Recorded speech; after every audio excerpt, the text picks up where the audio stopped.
मैंने पूरी बता दी थी, 3 गुणों का विचार कर दिया था। ये 5 तत्वों का पूरा संपूर्ण शरीर स्थूल शरीर एक अन्नमय कोश है। उत्पत्ति सहित 5 तत्वों का संपूर्ण शरीर एक अन्नमय कोश है और सुते करके ये इसमें बंधमान हो जाता है।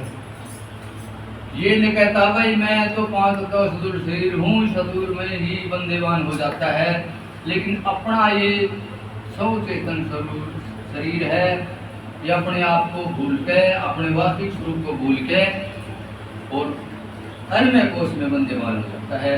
तो ये सारा जो शरीर है जो अन्न का गुजारना है, अन्न से बना है। और दूसरा है प्राणमय कोश। मूल में अपान प्राण नाभि में समान दान सर्व में बयान वायु हृदय में बसत है प्राण। कंठ के मदारे समझो सत्य तुम जान जी, लेते हैं डकार में नेत्र लुकरु जाने जी। त्रिकला तो वो करे देव दत्त देव वाणी जी। धन्य जय प्राण पिछड़े जी विदा हो प्राणी जी। ये प्राण 10 बताए गए हैं, लेकिन इनमें मुख्य 5 है। 5 प्राणों के द्वारा ये कौन में 5 प्राण जो है उसके द्वारा ये अपने कार्य तो कौन कर रही है।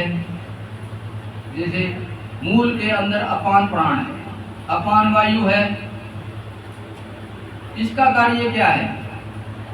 हमने इसके बारे में विचार कर लेना चाहिए कि इसका कार्य क्या है। जो अपान वायु है ये गुदा में रहती है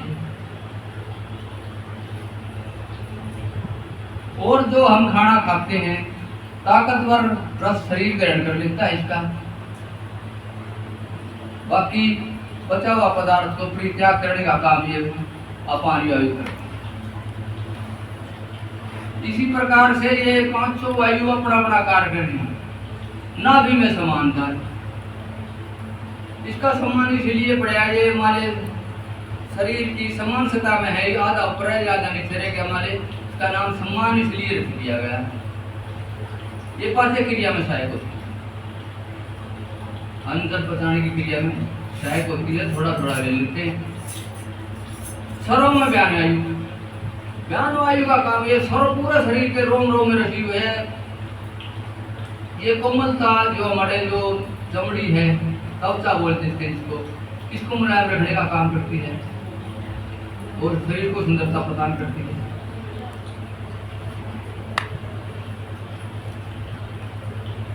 हृदय में बसत है प्राण।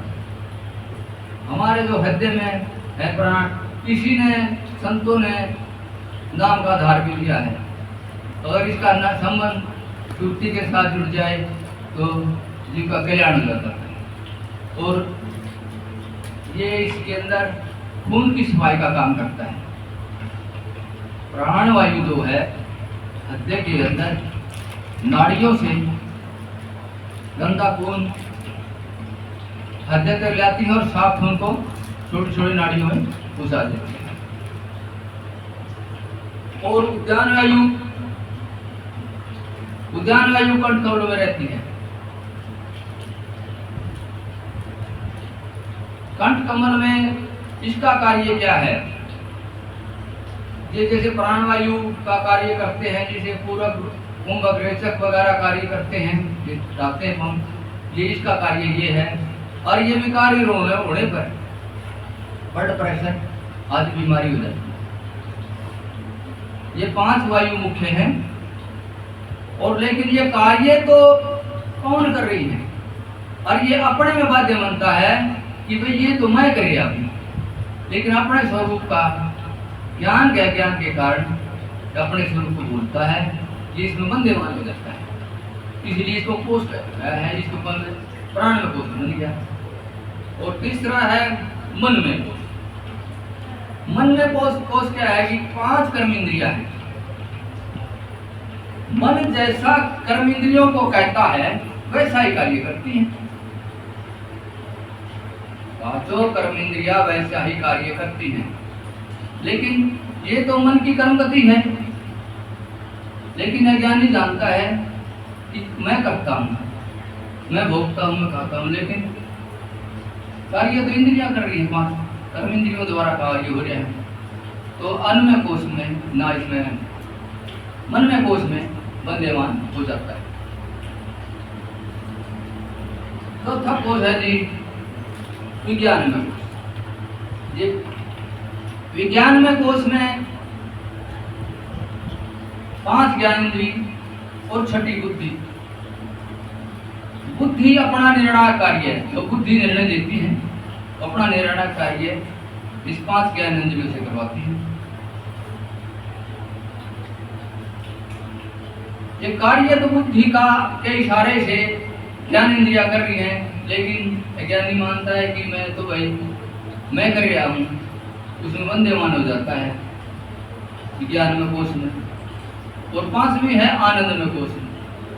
आनंद में कोष में जो 5 विषयों से जो आनंद लेता है वो बुद्धि भोगती है। 5 विषयों से जो आनंद लिया वो बुद्धि ने भोगा, और बुद्धि नहीं होती तो उसको आनंद आता ही नहीं। ये भी बुद्धि का विषय हो गया, आनंद में कोष होगी। लेकिन अज्ञानी मानता है कि मैं बड़ा आनंद में हो रहा हूँ, मैं बड़े स्वरूप हो रहा हूँ, मैं इस तरह से आनंद लेता है, वो आनंद होता है। लेकिन अज्ञानी मानता है, लेकिन अपने स्वरूप को भूलता है और इसमें बंदेवान हो जाता है। 5 को अनात्मा संबुद्धि गाते और बुद्धि परे परमात्मा है जाकर गाते। देह के अभिमान से संत निकालते पाग पार, आगे तरह 10 तर्क निराधार।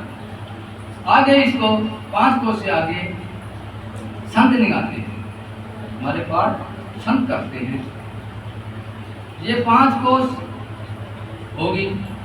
उसके बाद भाई जी ने विचार किया था कि 4 वेद। 4 वेद क्या है? 4 वेदों को थोड़ा शॉर्ट में लेते हैं।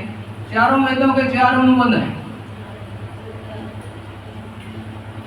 चारों अनुबंध हैं। पहला है वेद का अधिकार।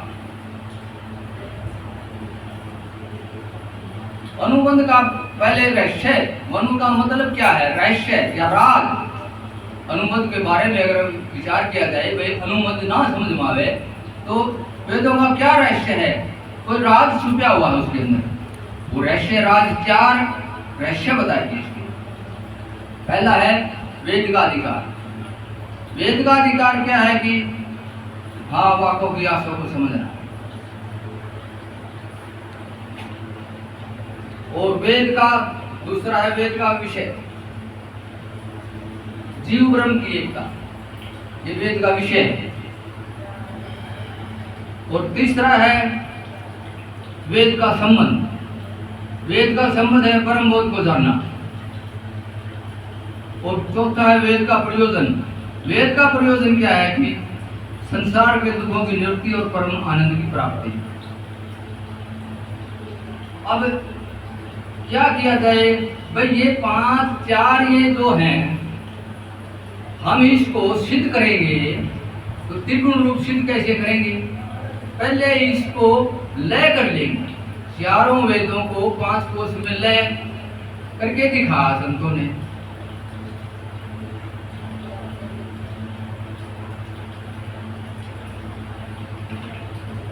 वेद का अधिकार मिला है अन्नमय कोष में। अब विचार की बात है कि हमें विचारना पड़ेगा अन्नमय कोष क्या है और वेद का अधिकार क्या है। तभी मिलानी होगी ना, लंबा चला जाएगा तो मैं कोई बात नहीं। अन्नमय कोष, अन्नमय कोष है 5 तत्वों का संपूर्ण शरीर, पछाएगा सोच बनी जाएगी। और वेद का अधिकार माँ बाप की आशा को समझना। हवा का की आशा को तभी समझ सकते हैं जब हमारे जैसे संपूर्ण सतुल शरीर होगा। इसलिए जो वेद का अधिकार है अन्नमय कोष में मिल गया, माने इस तरह से मिला।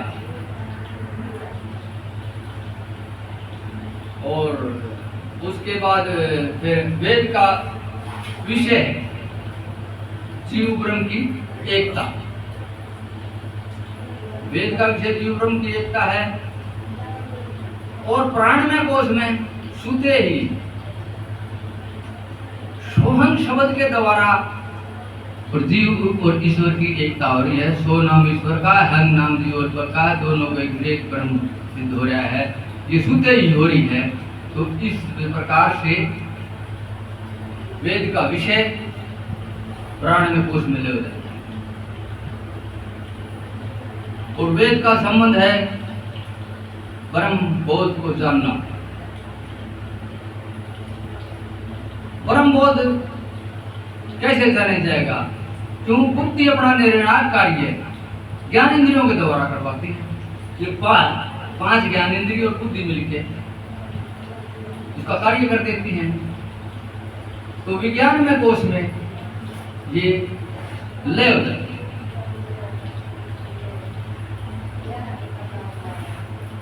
वेद का संबंध विज्ञान में कोश में लय मिल गई। तो रह गया फिर वेद का प्रयोजन। वेद का प्रयोजन क्या है? संसार के दुखों की निवृत्ति और परम आनंद की प्राप्ति। तो वहां भी आनंद होता है और आनंद में कोश में भी आनंद होता है, बुद्धि आनंद देती है।